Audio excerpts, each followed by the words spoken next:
हम chapter number 2 में miscellaneous exercise कर रहे थे। Miscellaneous exercise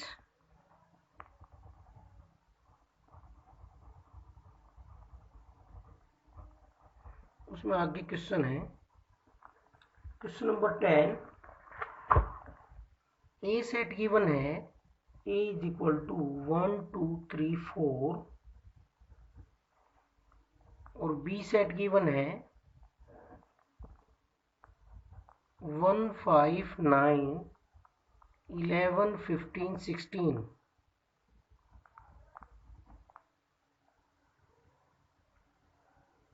and f is equal to 1 5 2 9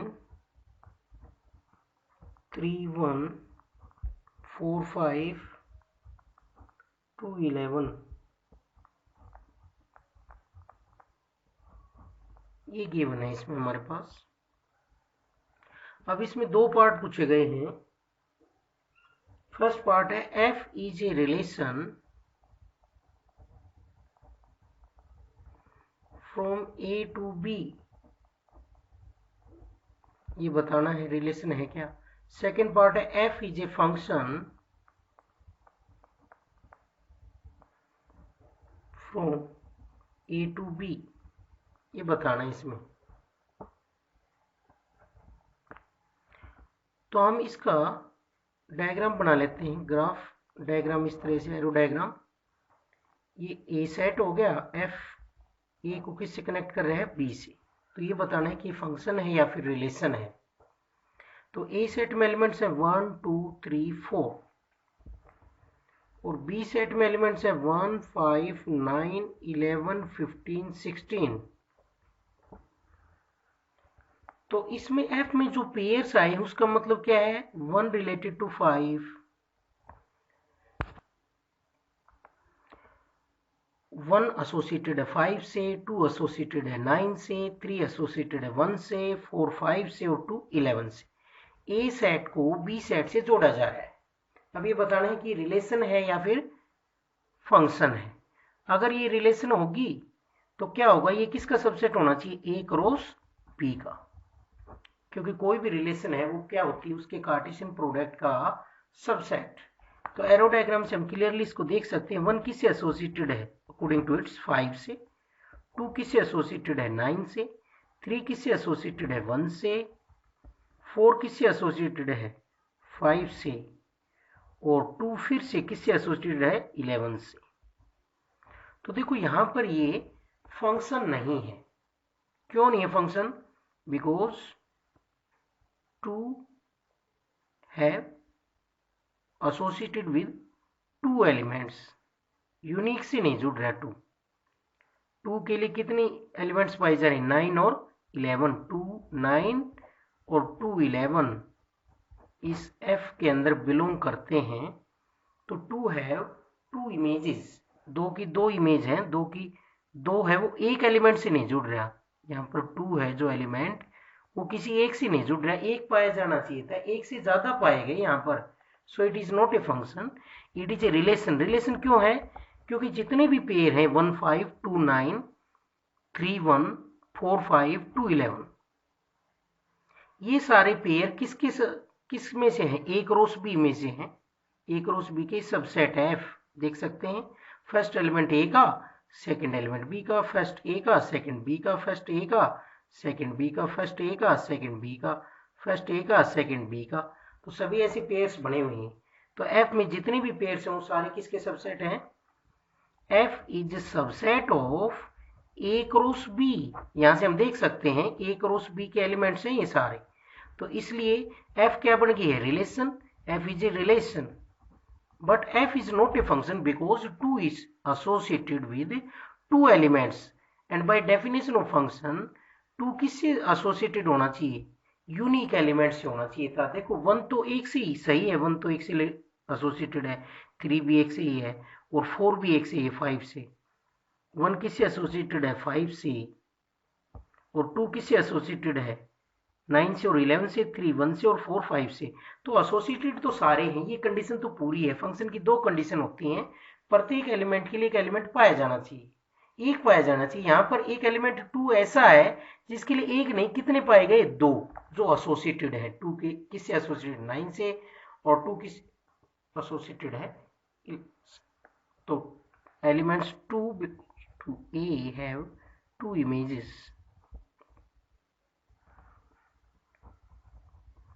2 image है इसकी, सो इसलिए f is not a function, f function नहीं है। f क्या है, एक रिलेशन है। तो यहां पर एलिमेंट्स 2 के लिए कितनी इमेज है, 2 है 2 इमेजेस, क्या क्या इमेज है वो, 9 and 11, so it is not a function. Unique होना चाहिए था, एक इमेज होनी चाहिए थी ईच एलिमेंट के लिए, यहाँ पर 2 के लिए 2 इमेज पाएगी, so it is not a function. Next question number 11 है, let f be the subset of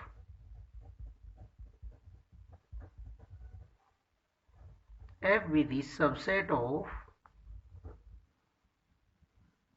z cross z defined by,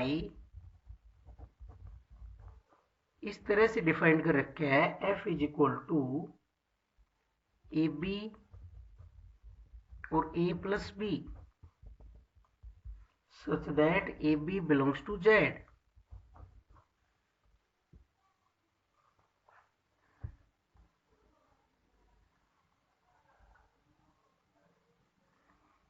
अब ये क्या बताना है, is f a function, is f a function from z to z।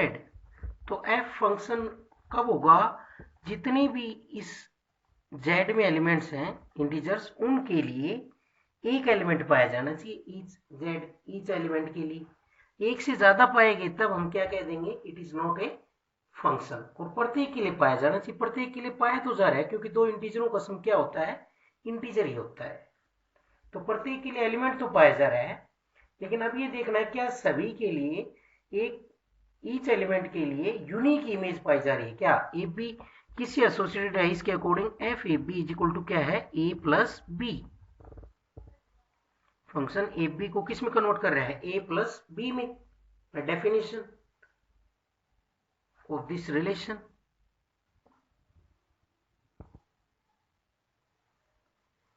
तो यहां पर हम ऐसे एग्जांपल दे सकते हैं, देखो कि दो नंबरों का प्रोडक्ट लेते हैं, मान लेते हैं a is equal to 4, A B की वैल्यू 8 है मान लेते हैं। अब 8 होने के पीछे कई वजह हो सकती हैं, जैसे हम इसमें रख दें a की जगह 2 और b की जगह 4, तब भी 8 ही आएगा प्रोडक्ट। और जब हम a की जगह 8 रख दें और b की जगह 1 रख दें तो भी ए बी क्या आएगा, इसमें भी ए बी 8 है 2 इंटू 4, और इसमें भी ए बी 8 है, बट ए प्लस बी इसमें क्या आएगा, इसके अकॉर्डिंग ए प्लस बी इसमें क्या आएगा, 4, 2 प्लस 4 कितना आ जाएगा, 6, और इसमें ए प्लस बी कितना आएगा, 8 प्लस 1 कितना आएगा, 9। इसका मतलब जो एफ में जो पेयर्स आ रहे हैं वो इस तरह से आए, दो पेयर्स हमें पाए गए 8 6 और 8 9, ऐसे और भी पेयर्स हो सकते हैं, बस यहीं से कह देंगे हम तो एलिमेंट्स 8 हैव 2 इमेज। ऐसे और भी बहुत सारे एग्जांपल बन सकते हैं, 2 इमेज 6 एंड 9, सो इसलिए हम क्या कहेंगे, f is not a function, f function नहीं है, f is not a function. और भी एग्जांपल हम ऐसे दे सकते हैं कि ऐसा ए बी, एक एलिमेंट ए बी ले उसके लिए दो एलिमेंट पाएंगे, 8 किससे एसोसिएटेड है, 6 से भी और 8 9 से भी, क्योंकि ए बी की जगह मैंने 8 रखा, तो 8 होने की वजह दो नंबरों का प्रोडक्ट 8, बहुत सारी वजह है, 2 4 भी है, 8 1 भी है, और भी हो सकती है, इंटीजर्स तो नेगेटिव भी होते हैं। तो जैसे ए की वैल्यू मैं -2 रख लूँ और बी की वैल्यू -4 रख लूँ, तो भी ए बी क्या आएगा, 8 आएगा, और ए प्लस बी क्या आएगा, -6, तो 8 - 6 हो गया, और भी पेयर्स बन सकते हैं। तो यहां से हम कह सकते हैं it is not a function because each element have not a unique image. यहाँ पर एक एलिमेंट 8 ऐसा पाया गया जिसकी यूनिक इमेज नहीं है। और भी एलिमेंट पाए जा सकते हैं। ए बी की जगह अगर हम एलिमेंट रखें तो उसके लिए यूनिक एलिमेंट पाया जाना चाहिए था। यहाँ पर क्या पाए गए, उसके लिए 2 एलिमेंट पाए गए। So it is not a function, इसलिए फंक्शन नहीं कहलाएगा।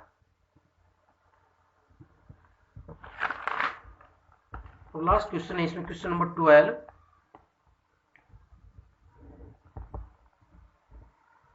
Late a is equal to 9, 10, 11, 12, 13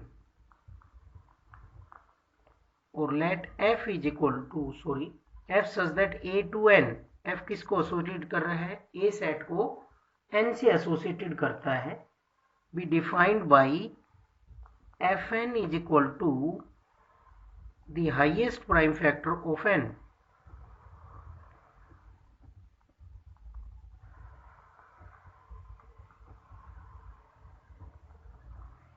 Find the range of f.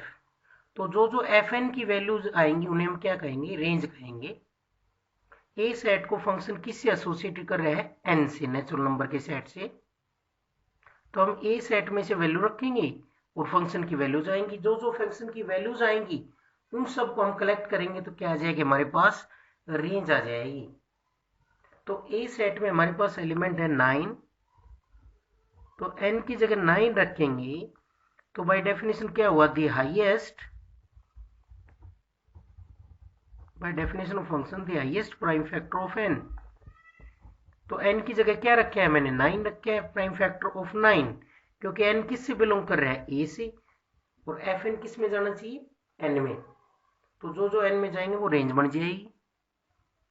तो हाईएस्ट प्राइम फैक्टर ऑफ 9 क्या होगा, क्या प्राइम फैक्टर होते हैं इसके, 3 इंटू 3। तो हाईएस्ट प्राइम फैक्टर कौन है इसका, 3 है। तो f9 की वैल्यू आ गई है, बड़े से बड़ा प्राइम फैक्टर कौन है इसके, 9 का 3 होता है, 3 से डिवाइड होता है। तो बड़े से बड़ा प्राइम भी है ये, और बड़े से बड़ा नंबर भी 9 से भी डिवाइड होता है वैसे 9 तो, लेकिन 9 क्या नहीं है, प्राइम नहीं है। तो प्राइम फैक्टर बड़े से बड़ा कौन है, 3। प्राइम नंबर कौन से होते हैं, जो खुद से और 1 से डिवाइड हो, बाकी किसी से भी डिवाइड ना हो, उनको हम क्या कहते हैं, प्राइम नंबर। जैसे 2, 3, 5, 7, 11, 13, 17, 19, इस तरह से। नेक्स्ट एलिमेंट हम रखेंगे 10। तो देखेंगे f10 की वैल्यू क्या आएगी, by definition the highest prime factor of 10, बड़े से बड़ा प्राइम फैक्टर क्या होगा जो 10 का हो। तो यहां से f10 the highest prime factor of 10, highest prime factor of 10 क्या होगा, जो 10 को बड़े से बड़ा प्राइम फैक्टर क्या होगा, जो 10 को बड़े से बड़ा नंबर डिवाइड कर रहे हो, जैसे 2 इंटू 5। तो बड़े से बड़ा प्राइम फैक्टर कौन हुआ, 5 हुआ। फैक्टर तो वैसे इसका 10 भी है, लेकिन 10 क्या नहीं है, 10 प्राइम नंबर नहीं है। तो f10 की वैल्यू आ गई 5। इसी तरीके से हम अगला नंबर लेंगे f11। तो बाय डेफिनेशन n की जगह 11 रखा है, तो the highest prime factor of 11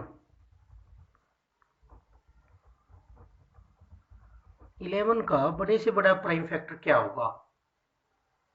तो 11 तो अपने आप में ही प्राइम फैक्टर, प्राइम नंबर है, तो इसका बड़े से बड़ा प्राइम फैक्टर क्या होगा, 11 इंटू 1 11 ही होगा। इसका बड़े से बड़ा प्राइम फैक्टर, प्राइम नंबर 11 ही होगा, जो इसको डिवाइड कर रहा है, बड़े से बड़ा नंबर।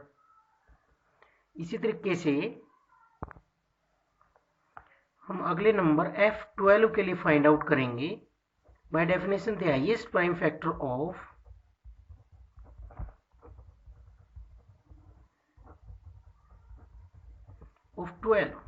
12 की क्या क्या प्राइम फैक्टर होंगे, टोटल फैक्टर पूछे जाए तो क्या क्या होंगे, जैसे 1 इंटू, हम इसको क्या लिख सकते हैं, 2 इंटू 3 इंटू 2, ऐसे लिख सकते हैं।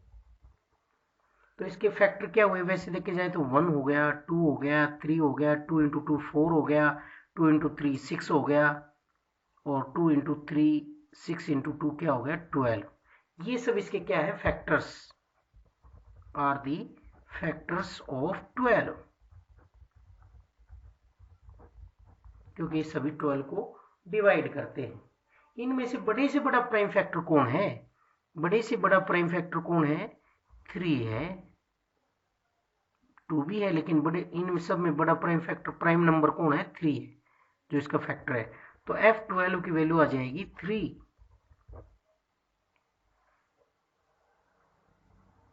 अब अगला है F13। तो by definition the highest, n की जगह क्या हो गया है? 13, the highest prime factor of 13।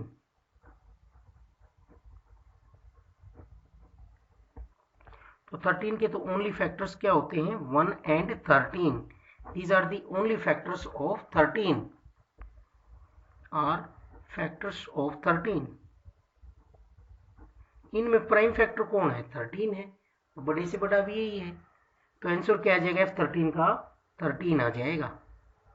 तो जो जो फंक्शन की वैल्यूज आई है, जब हमने ए में से वैल्यू रखी हैं इसमें से, तो जो फंक्शन की जो वैल्यूज आई हैं उन सबको कलेक्ट करेंगे तो हमारे पास क्या आ जाएगी? फंक्शन की रेंज। तो F9 की वैल्यू आई है 3, F10 की वैल्यू आई 5, F11 की वैल्यू 11, F12 की वैल्यू 3, F13 की वैल्यू 13। तो रेंज ऑफ F यहाँ से जो जो फंक्शन की वैल्यू आई हैं उन्हें हम क्या कहेंगे? Range of F। तो क्या क्या वैल्यू आई है? 3, 5, 11 और 13। जो जो फंक्शन की वैल्यू आई है वो सब इकट्ठी होकर क्या बनाएंगी? Range of the function. इस फंक्शन की क्या हो जाएगी? रेंज हो जाएगी। फिर देख लेते हैं डेफिनेशन क्या कहती है। Fn is equal to the highest prime factor, the highest prime factor of n। कोई भी नंबर रखें तो उसका जो बड़े से बड़ा प्राइम फैक्टर होगा उस नंबर का, वही उस फंक्शन की उस पॉइंट पर वैल्यू होगी। n किससे बिलोंग करता है? a से। तो a में से हम एलिमेंट रखते जाएंगे, उनकी वैल्यू निकालते जाएंगे। F9 की निकाली 3 आई, क्योंकि हाईएस्ट प्राइम फैक्टर ऑफ 9 कौन है? 3 है। और भी है इसके प्राइम फैक्टर, तो 1 भी है, 3 भी है और 9 भी। इनमें सबसे बड़ा प्राइम फैक्टर कौन है? 3 है। इसी तरीके से इसके प्राइम फैक्टर कौन है? सॉरी, टोटल फैक्टर कौन है? 1 आया, 2 आया, 5 आया और 10 आया। बड़े से बड़ा प्राइम फैक्टर कौन है? 5। इसके कौन फैक्टर? 1 and 11। तो बड़े से बड़ा प्राइम फैक्टर कौन है? इसका 11। और इसका बड़े से बड़ा प्राइम फैक्टर 3, इसका बड़े से बड़ा प्राइम फैक्टर 13। तो रेंज ऑफ F हमारे पास आ गई 3, 5, 11, 13। ये आ गई रेंज ऑफ दिस फंक्शन। इसमें रेंज निकालनी थी।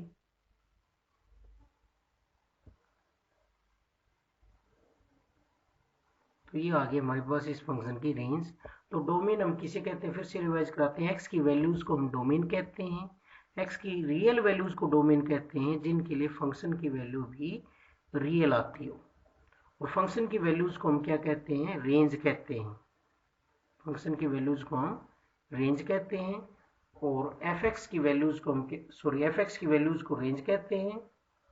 और जो एक्स की वैल्यूज है उन्हें डोमेन कहते हैं। तो इसमें रेंज पूछी थी, ए सेट को फंक्शन किससे जोड़ रहा है? एन से। एन क्या यहाँ पर नेचुरल नंबर का सेट है। तो ए सेट गिवन है, इस सेट को नेचुरल नंबर से जोड़ा गया है।